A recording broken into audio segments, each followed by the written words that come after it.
মুহূর্তেই বিরাট ঘটনা ঘটে গেছে। পুরো পরিস্থিতি জনগণের অনুকূলে, সুষ্ঠু নির্বাচন অনুকূলে, বিএনপি ষড়যন্ত্রের বিরুদ্ধে। জনগণকে এই বিষয়গুলো জানা দরকার। আজকে থেকে কাউন্টডাউন শুরু হবে বিএনপির পরাজয়ের। বিএনপির দম্ভ অহংকার বাংলাদেশের চূর্ণ বিচূর্ণ হয়ে যাবে। তফসিল ঘোষণার পর মুহূর্তেই বিএনপির জন্য প্রতিকূল পরিবেশ। জামাত, ডক্টর ইউনূস এরা বিজয়ী মুডে, এরা সেলিব্রেট করছে, আর বিএনপি বুকে পাথর চাপা দিয়ে মেনে নিচ্ছে। কিছু করার নেই, তারেক রহমান নাই, কিন্তু তফসিল আছে। গণভোটের তফসিল হয়েছে, 12 ফেব্রুয়ারি গণভোট হবে, কিন্তু আলু পেঁয়াজ সংরক্ষণাগার কিন্তু তৈরি করা হয়নি। 12 ফেব্রুয়ারিতে আলু পেঁয়াজ সংরক্ষণাগার উদ্বোধন করতে পারবেন না, কিন্তু গণভোট হবে। তো গণভোটে বিএনপি কি নায়ের পক্ষে নেবে না হায়ের পক্ষে নেবে, এটাই স্পষ্ট না। মানে তফসিল হয়ে গেছে, আর বিএনপি কোন পক্ষে এটা বিএনপি নেতারাও জানে না, বিএনপি কর্মীরাও জানে না। যেমন জয়নুল আবেদিন ফারুক বলেছিলেন যে না ভোট দিতে হবে, গণভোটে না ভোট দেওয়ার আহ্বান জানিয়েছিলেন, কিন্তু বিএনপির অন্য নেতারা বা কর্মীরা বলতে পারবে না যে আসলে তাদের না ভোট দেওয়া উচিত না হা ভোট দেওয়া উচিত। আর জামাত চরমের লোকজন সবাই জানে যে তারা হা ভোটের পক্ষে। মজা না? তো বিএনপি যে আসলে তাদের যে কোনো প্রস্তুতি নাই, তারা যে বেকায়দে আছে, এটা তো স্পষ্ট বুঝতে পারছেন। তো দর্শক, তফসিল ঘোষণার আগে আর একটা ঘটনা ঘটেছে, এটা মজা। মানে বিএনপি কত বড় ধরা খেয়েছে তফসিলের ঠিক আগ মুহূর্তে।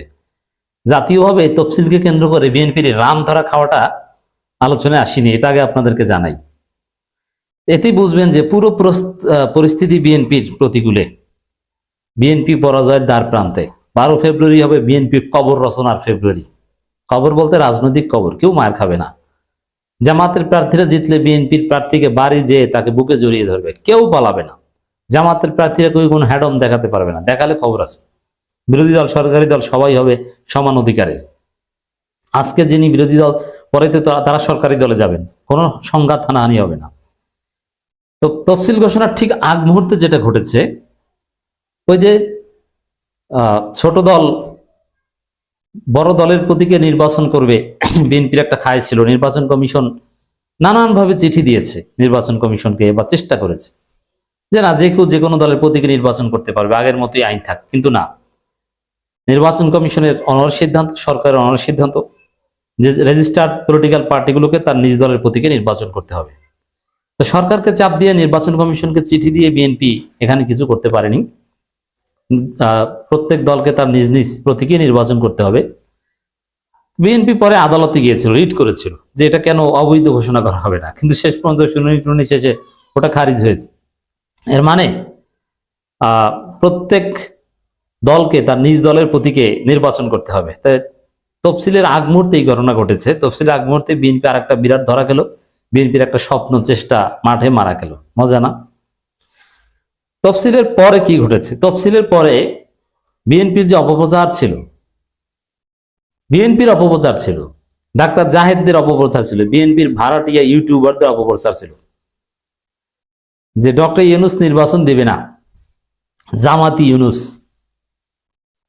এখনো নির্বাচন যখন জিকির করত, তখন আমরা অবশ্য বলতাম যে নির্বাচন হতে হবে আরো লেটে, পরিবেশ পরিস্থিতি ঠিক হওয়ার পর। তখন বিএনপির ছাত্রী অ্যাক্টিভিস্টরা বলতো যে ইউনূস নির্বাচন দিবে না, এই ছাত্র সংসদ নির্বাচনই দিবে, কোনো জাতীয় নির্বাচন ইউনূস দিবে না। তো বিএনপি পন্থী যারা এই প্রচারণা চালাতেন ইউনূস নির্বাচন দিবে না, তাদের মুখে চুনকালি।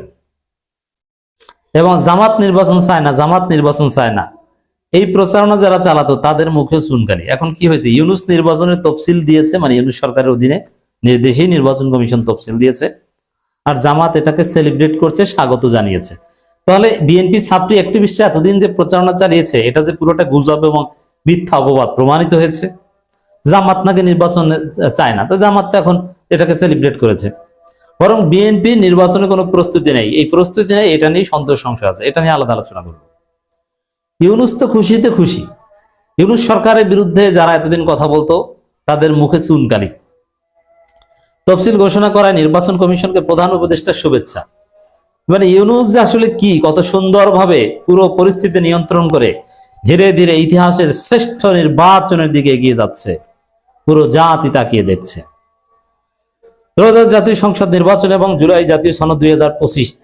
দেখেন, বিএনপি একটা সময় ওয়ান্স আপন এ টাইম জাতীয় নির্বাচন চাইলেও গণভোট কিন্তু চাইতো না, কিন্তু গণভোটের তফসিল হয়ে গেছে। জুলাই জাতীয় সনদ 2025 বাস্তবায়ন আদেশের উপর গণভোটের তফসিল ঘোষণা করায় নির্বাচন কমিশনকে আন্তরিক শুভেচ্ছা অভিনন্দন জানিয়েছেন প্রধান উপদেষ্টা প্রফেসর ডক্টর মোহাম্মদ ইউনূস।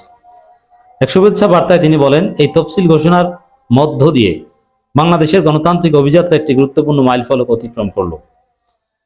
ঐতিহাসিক গণঅভ্যুত্থানের পর দেশ এখন যে নতুন পথে অগ্রসর হচ্ছে, এই নির্বাচন ও গণভোট সেই পথরেখাকে দৃঢ় করবে, গণমানুষের মতকে প্রাধান্য দেবে এবং নতুন বাংলাদেশের ভিত্তি আরো সুসংহত করবে। বিএনপি যে গণভোট চায় না, কিন্তু সেটা হচ্ছে, তার প্রমাণ হচ্ছে বিএনপি না ভোটের পক্ষে। যারা না ভোটের পক্ষে তারা গণভোটই চায় না। গণভোট ঠেকাতে না পেরে না ভোটের পক্ষ নিয়েছে। বিএনপি কতটা মাইন্ডকে চিপায়। যারা বিএনপি সাপোর্টার, ভাই আত্মহত্যা করেন না। ফজু পাগলা তো বলেছে যে জামাত জিতলে বিষ খাবে, বিষ খায়েন না, কাউন্সিলিং করেন। বিএনপি নেতা কর্মীদের স্ত্রী সন্তানরা, তোমার বাবা স্বামীর দিকে খেয়াল রাখবেন আপনারা, সেজন্য হতাশ হয়ে আত্মহত্যা না করে। বাংলাদেশে যা হচ্ছে অত্যন্ত স্পষ্টভাবে সবার চোখের সামনে ঘটছে। কার কতটুকু ভোট আছে, জনগণ কাকে চান্দাবাজ মনে করে, কাকে সৎ মনে করে, আপনারা তো দেখছেন। বিএনপি কিভাবে পদে পদে ধরা খাচ্ছে দেখছেন না। ইউনূস বিরোধিতা করে কোনো লাভ হয়েছে? ইউনূসকে জামাতি বলে এবং নির্বাচন কমিশনকেও জামাতি বলে। তিনি বলেন, আমি বিশ্বাস করি নির্বাচন কমিশন তাদের সাংবিধানিক দায়িত্ব পালন করবে স্বাধীনভাবে, নিরপেক্ষভাবে এবং সর্বোচ্চ পেশাদারিত্বের সঙ্গে। নির্বাচন গণভোটের উৎসব মুখর, অংশগ্রহণমূলক ও সম্পূর্ণ সুষ্ঠুভাবে সম্পন্ন করার লক্ষ্যে অন্তর্বর্তীকালীন সরকার নির্বাচন কমিশনকে সব ধরনের প্রয়োজনীয় সহায়তা প্রদান করবে। দেখছেন, ইউনূসের মধ্যে একটা বিজয়ী মুড আছে, একটা বিজয়ী ভাব আছে, কারণ তিনি পারছেন, তিনি সকল ষড়যন্ত্রের জাল ছিন্ন করতে পারছেন এবং সামনে পারবেন। গণভোটও দিচ্ছেন, জাতীয় নির্বাচনও দিচ্ছেন এবং আওয়ামী লীগ পদে পদে নির্বাচনকে বাধাগ্রস্ত করার চেষ্টা করবে। যেহেতু এর মধ্য দিয়ে আওয়ামী লীগের কবর রচনা হয়ে গেছে, এখন কবরের উপর মাটি দেওয়া বাকি, যেটা 12 ফেব্রুয়ারি হবে। এ কারণে আওয়ামী লীগকে ইউনূস সরকার 2 দিন পর পর সাইজ করবে। আওয়ামী লীগ সাইজের শিকার হবে, মাইর খাবে, ধোয়াই খাবে। দেখেছেন না, ঢাকা বিশ্ববিদ্যালয়ে কুলাঙ্গার শিক্ষক, ওকে এবি জুবাইর মোসাদ্দেকরা কি করেছে, ওরা কিভাবে বাঁধতে পারেন, ওরে বেঁধে ইচ্ছা মতো পেটানো উচিত ছিল কলা ভবনের সামনে বা সোশ্যাল সায়েন্স বিল্ডিং এর সামনে। ওরে হাত পা বেঁধে ওখানে শোয়ে রাখা উচিত ছিল, তারপর শিক্ষার্থীদের মাধ্যমে জুতা মারানো উচিত ছিল। আশা করি পুলিশ এই কুলাঙ্গারকে ধরবে। দেশের রাজনৈতিক দলসমূহ, প্রার্থী, গণমাধ্যম, সুশীল সমাজ এবং সর্বোপরি দেশের জনগণের প্রতি আহ্বান জানিয়ে প্রধান উপদেষ্টা বলেন, এই নির্বাচন ও গণভোটের একটি জাতীয় ঐক্যের উদ্যোগ হিসাবে গ্রহণ করুন। ভিন্নমতের প্রতি শ্রদ্ধা, শান্তিপূর্ণ পরিবেশ এবং গণতান্ত্রিক আচরণ আমাদের সামনের দিনগুলোতে আরো স্থিতিশীল করবে।